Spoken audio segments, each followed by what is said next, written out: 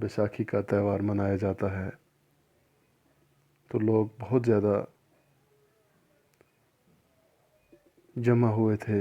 وہاں پہ ایک پارک ہے جلیانوالہ باغ، تو اس پارک میں وہاں پہ لوگ بہت سارے جمع ہوئے. ایک تو وہاں پہ میلہ تھا اور دوسرا بہت سارے لوگ دور دراز کے گاؤں سے بھی وہاں پہ آئے ہوئے تھے، چونکہ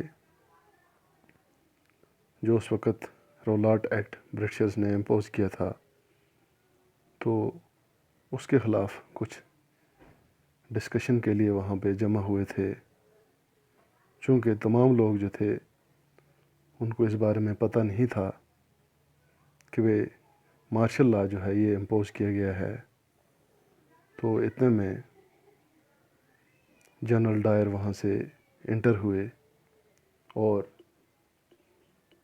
اندر داخل ہوتے ہی انہوں نے فائر کھول دیا. وہاں کے ایگزٹ پوائنٹ جو تھے وہ بھی اس وقت اس نے بلاک کر دیے تاکہ کوئی بھی آدمی یہاں سے نکل نہ پائے. تو اس افراتفری میں سینکڑوں کے حساب سے وہ جو لوگ وہاں پہ جمع ہوئے تھے وہ وہاں پہ شہید ہوئے.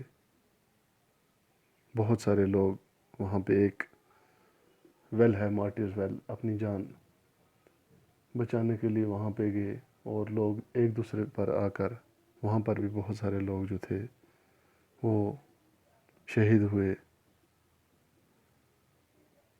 تو اس سانحہ کو دیکھ کر پورے نارتھ انڈیا میں بہت زیادہ دہشت پھیل گیا. اب چونکہ مہاتما گاندھی جو تھے وہ نان وائلنس پہ زور دے رہے تھے کہ ہم اپنی ستیہ گرہ موومنٹ جو ہے وہ نان وائلنس کے ذریعے اس کا حل نکالیں گے. لیکن جب اتنے لوگ وہاں پہ شہید ہوئے تو ان کو دیکھ کر اس وقت بہت زیادہ لوگوں میں غم و غصہ جو تھا وہ سامنے آیا، جس سے لوگ جو تھے وہ وائلنٹ ہو گئے اور انہوں نے اٹیک کرنا شروع کر دیا سرکاری املاک پر، جس سے برٹشر جو تھے وہاں کی گورنمنٹ جو تھی وہ بھی وائلنٹ ہو گئے اور انہوں نے بھی بہت زیادہ افراتفری جو تھی وہ پھیلا دی، جس سے بہت زیادہ نقصان جو تھا وہ ہونا شروع ہو گیا. تو گاندھی جی کو اب یہ محسوس ہونے لگا کہ یہ جو رولارٹ ایکٹ ہے اس موومنٹ نے چونکہ بہت زیادہ ہندوستان میں پھیل گئی اور ہر ایک انسان اس کے بارے میں واقف ہو گیا، لیکن اس کے نتائج جو ہیں یہ آج غلط نکلے. تو اس لیے اچھا ہے کہ ہم اس کو یہاں پہ بند کرتے ہیں اور ہم آپس میں مل بیٹھ کر ہندو مسلم تمام ایک ایسا ذرائع ڈھونڈتے ہیں جس سے ہم اپنے باقی مسائل کا حل جو ہے وہ آسانی سے ڈھونڈ نکالیں. تو اس دوران چونکہ فرسٹ ورلڈ وار کے بعد ترکی کو ڈیفیٹ ہوئی تھی، چونکہ وہ اس وقت سینٹرل پاورز کے ساتھ تھا، یعنی کہ جرمنی، آسٹریا، ہنگری کے ساتھ ان کو پہلے جنگ عظیم میں ڈیفیٹ ہوئی تھی. تو وہاں پر اس وقت چونکہ اوٹومان امپائر تھا اور خلیفہ والا سسٹم تھا، تو برٹشرز نے اس ڈیفیٹ کو لے کر انہوں نے ریمرس شروع کی کہ ہم ایک ایسا یعنی کہ پیس ٹریٹی جو ہے اس کو سائن کرنا امپوز کرنا جو ہے ہم شروع کر رہے ہیں، جس سے اس وقت کے خلیفہ جو تھے اس کی کافی یعنی کہ بےعزتی ہوتی، تو اس کو دیکھ کر مسلم جو تھے وہ بھی آپس میں یونائٹ ہو گئے۔ تو اس وقت بامبے میں بہت سارے نوجوان مسلم لیڈرز جو تھے وہ جمع ہوئے مہاتما گاندھی کی سرپرستی میں، جس میں محمد علی اور شوکت علی یہ بھائی جو تھے یہ وہاں پہ جمع ہوئے۔ مہاتما گاندھی بھی وہاں پر جمع ہوئے اور انہوں نے ڈسکشن کی کہ آج ہمارے پاس ایک موقع ہے، کیوں نہ ہم ان تمام ایشوز کا، یعنی کہ یہ جو رولاٹ ایکٹ تھا، جلیاں والا باغ انسیڈنٹ، اور یہ جو خلافت مومنٹ ہے، برٹشر جو ہیں ہمیں بہت زیادہ انہوں نے نقصان پہنچایا، تو ہم مل بیٹھ کر اس مسئلے کا حل جو ہے اسے ہم ایک ہی چھاتے کے نیچے اسے ڈھونڈ نکالیں گے۔ تو ستمبر 1920 میں کانگریس کی ایک میٹنگ ہوئی، کانگریس سیشن کولکتہ کے اندر، جس میں بہت سارے لیڈرز جو تھے وہ جمع ہوئے، انہوں نے آپس میں بات کی اور انہوں نے ایک نئی موومنٹ کا آغاز کیا جسے نان کوآپریشن موومنٹ کہا گیا، جو ان تمام ایشوز کی سپورٹ میں کھڑی ہو گئی۔ تو اس کے بعد ہم آگے نان کوآپریشن کے بارے میں پڑھیں گے۔ فی الحال آج کے لیے اتنا ہی، شکریہ۔